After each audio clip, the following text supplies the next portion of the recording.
Epson பிரிண்டரில் நிறைய error நம்ம பார்த்துட்டே இருக்கிறோம். அதில் இந்த டைமில் நம்ம என்ன எரர் பார்க்க போகிறோம், இந்த வீடியோவில் பார்க்க போகிறோம் அப்படின்றத அதுக்கு முன்னாடி சார்விஸ் டெக் சேனலை சப்ஸ்கிரைப் பண்ணிக்கோங்க. இதில் பார்த்திங்கன்னா நம்ம எப்சன் பிரிண்டர் இங்க் வந்து ஓவர்ஃப்ளோ எரர், அதை எப்படி சரி பண்ணுறதுன்றதை பார்க்கணும்.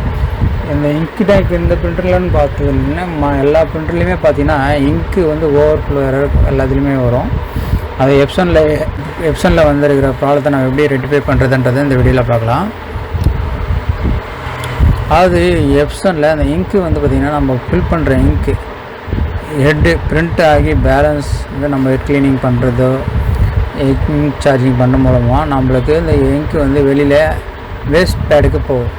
அந்த வேஸ்ட் பேடில் நம்மளுக்கு இவ்வளோ பர்சன்டேஜ்னு சொல்லிட்டு ஒரு ஃப்ளோ ஒரு 6000 காப்பீஸு ஒரு 10,000 காப்பீஸ் அதுக்கு மேலே போகும்போது எரர் அடிக்கும். அந்த எரரை தான் நம்ம இங்க் ஓவர்ஃப்ளோ எரர், அதை எப்படி வந்து சால்வ் பண்ணுறதுன்றது தான் இந்த வீடியோ மூலமாக நம்ம பார்க்க போகிறோம். அதாவது ஃபஸ்ட்டு நம்ம இங்க் எரரை நம்ம ரீசெட் பண்ணுறதுக்கு அதுக்கு எப்சன் ரீசெட் எரர்னு சொல்லிட்டு ஒரு சாஃப்ட்வேரே இருக்குது எப்சனில். மற்றதில் வந்து மேனுவலாக இருக்குது. இந்த ஃபஸ்ட்டு நம்ம எப்சன் பிரிண்டரில் வந்து பார்த்துடலாம். மற்ற பிரிண்டருக்கும் உங்களுக்கு போட்டிருக்கேன் பாருங்கள். பிரதரு கெனானு எஸ்பிக்கெலாம் எப்படி பண்ணணுன்றன்னு. இப்போ நம்ம எப்சன் பிரிண்டரில் எப்படி பண்ணுறதுன்னா இதுக்கு ஒரு சாஃப்ட்வேரே கொடுத்துருக்கேன், ரீசெட் எரர். அது அட்ஜஸ்ட்மெண்ட் ப்ரோக்ராம்னு சொல்லிட்டு ஒரு சாஃப்ட்வேர் இருக்குது. அந்த ப்ரோக்ராமை வச்சு நீங்கள் அந்த ரீசெட் எரரை கிளியர் பண்ணலாம். அது ரீசெட் வந்து இங்க் ஓவர்ஃப்ளோ எரர் வந்து வேஸ்ட் பேடிங், அதாவது ரீசெட் யுவர் இங்க்குன்னு சொல்லிட்டு காமிக்கும். அதை எப்படி கிளியர் பண்ண போகிறோம் அப்படின்றத பார்க்கலாம். அது ஃபஸ்ட்டு பார்த்திங்கன்னா நம்ம அந்த ஹெட்டு வந்து ரீசெட் பண்ணுறதுக்காக வேஸ்ட் பேடை ரீஸ்டார்ட் பண்ணோம். ஃபஸ்ட் ஆஃப் ஆன் நம்ம எவ்வளோ காப்பீஸ் ஓடி இருக்குன்றத செக் பண்ணிவிட்டு அதை ரீசெட்டை கிளிக் பண்ணிட்டு பிரிண்டர் ஒரு வாட்டி ஆஃப் பண்ணி ஆன் பண்ணோம்னா அதுக்கடுத்தது நம்மளுக்கு ஒரு வாட்டி நம்ம ஹெட் க்ளீனிங்கு இங்க் சார்ஜிங் கொடுத்துட்டு செக் பண்ணி பார்த்துட்டோம்னா நம்மளுக்கு அந்த paper print out test page எல்லாமே நம்மளுக்கு வர ஆரம்பிக்கும். இந்த எரர் இருக்கும்போது நம்மளால் எந்த ஃபங்க்ஷனும் பண்ண முடியாது, பிரிண்ட் எடுக்க முடியாது, ஸ்கேன் பண்ண முடியாது, ஜெராக்ஸ் எல்லாம் பண்ண முடியாது. அதனால் இந்த எரரை கிளியர் பண்ணிட்ட பிறகு தான் நம்மளால் கொடுக்கும். அதாவது வேஸ்ட் பேடை வந்து ரீசெட் பண்ணி வேஸ்ட் பேடை வந்து புதுசாக மாற்றுறதா இருந்தால் மாற்றலாம். அதாவது புதுசாக நீங்கள் எப்போ மாற்றணும் அப்படின்னா ஒரு 10,000 12,000 காப்பீஸ் மேலே அப்படி போயிருந்ததுன்னா நீங்கள் வேஸ்ட் பேடை மாற்றலாம். ஏன்னா வேஸ்ட் பேடை வந்து ரொம்ப ஃபுல்லாகிடுச்சுன்னா உங்களுக்கு இங்க்கு லீக் அவுட் ஆக ஆரம்பிச்சிடும் வெளிலலாம். அதனால் நீங்கள் அந்த இங்க்கு பேடை வந்து மாற்றலாம்.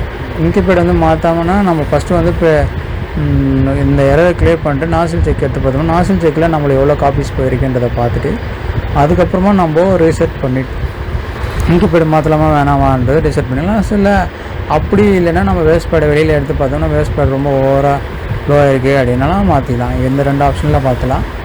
நம்மளுக்கு வந்து ஃபஸ்ட்டு நம்ம எல்லாமே சாஃப்ட்வேர் மூலமாகவே பண்ணிக்கலாம்.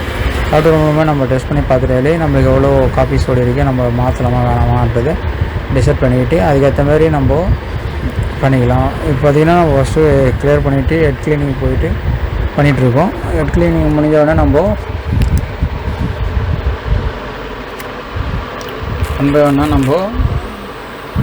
என்ன பண்ணலான்றதை வீடியோவில் கம்ப்ளீட்டாக பார்த்துடலாம். ஹெட் க்ளீனிங் பண்ணிகிட்ருக்கு, இதுதான் ரொம்ப இம்பார்ட்டண்ட்டுங்க. ஏன்னா அப்போ தான் நம்மளுக்கு அந்த இங்க்கு வந்து கரெக்டாக ஃப்ளோ இருக்கான்றதை நம்ம செக் பண்ணுறதுக்கு ஈஸியாக இருக்கும்.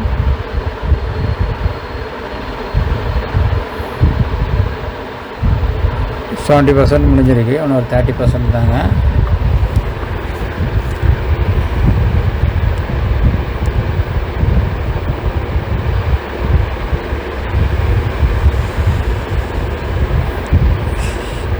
இந்த வாட்டியும் பண்ணி நம்மளுக்கு அது ஓகே ஆகலைன்னா மறுபடியும் நம்ம இன்னொரு மெத்தடை வச்சு ட்ரை பண்ணி பார்த்து தான் நம்ம பார்த்துட்டு திரும்பியும் மறுபடியும் லாஸ்ட்டில் ஒரு வாட்டி ரீசெட் பண்ணிவிடுங்க. ஏன்னா அப்போ தான் உங்களுக்கு அந்த வேஸ்ட் பேட் ரீசெட் வந்து ஈஸியாகும். இந்த சாஃப்ட்வேர் வேணும்னா உங்களுக்கு கமெண்ட் பண்ணுங்கள், நான் உங்களுக்கு ஃப்ரீயாகவே கொடுக்குறேன்.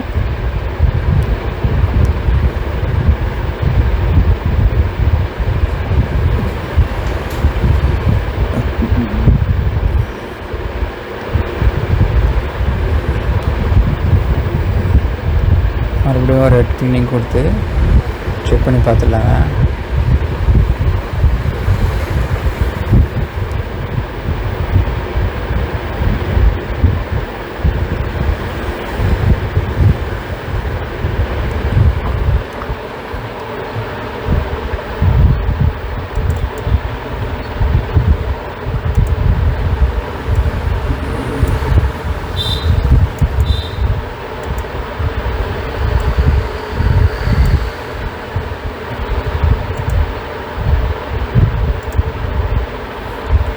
க்ளீனிங் கொடுத்து கம்ப்ளீட் பண்ண பிறகு தான் நம்மளுக்கு கம்ப்ளீட் சொல்யூஷன்ஸ் கிடைக்கும். அப்போ தான் நம்மளுக்கு அந்த எரர் வந்து கம்ப்ளீட் பண்ணி முடிச்ச மாதிரி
பார்த்தீங்கன்னா இப்போது நம்ம கடைசியாக ஃபைனலாக பார்த்தீங்கன்னா அந்த டெஸ்ட் பேஜுக்கு வந்துவிட்டோம். டெஸ்ட் பேஜ் எடுத்து கம்ப்ளீட் பண்ணிட்டோம்னா இந்த மாதிரி தாங்க அந்த இங்கு வந்து ஓவர்ஃப்ளோ ஆகிறதுக்கு இந்த மெத்தடை தான் நம்ம யூஸ் பண்ணி ஆகணும். ப்ரோக்ராம் சாஃப்ட்வேர் மூலமாக தான், அட்ஜஸ்ட்மெண்ட் ப்ரோக்ராம் மூலமாக தான் நம்ம கிளியர் பண்ண முடியும். ஓகேங்களா? ஓகேங்க. பிரிண்ட் அவுட் இருந்துச்சு, நம்மளுக்கு எரர் கிளியர் ஆகிடுச்சு. பிரிண்ட் அவுட்டும் கிளியராக வந்திருக்கு. ஆனால் இந்தமாரி இங்கு ஓவர்ஃப்ளோ இருக்கிறவங்க கண்டிப்பாக ஷேர் பண்ணுங்கள் ஃப்ரெண்ட்ஸுக்கு எல்லாருக்குமே. சப்ஸ்கிரைப் பண்ணுங்கள். சப்ஸ்கிரைப் பண்ணுறதுனால நாங்கள் போகிற வீடியோ மேலும் மேலும் உங்களுக்கு புது புது வீடியோஸ் உங்களுக்கு பார்க்குறதுக்கு யூஸ்ஃபுல்லாக இருக்கும். நீங்களே உங்கள் ஓனாக சர்வீஸ் பண்ணுற அளவுக்கு யூஸ்ஃபுல்லாக இருக்கும். Thank you sir.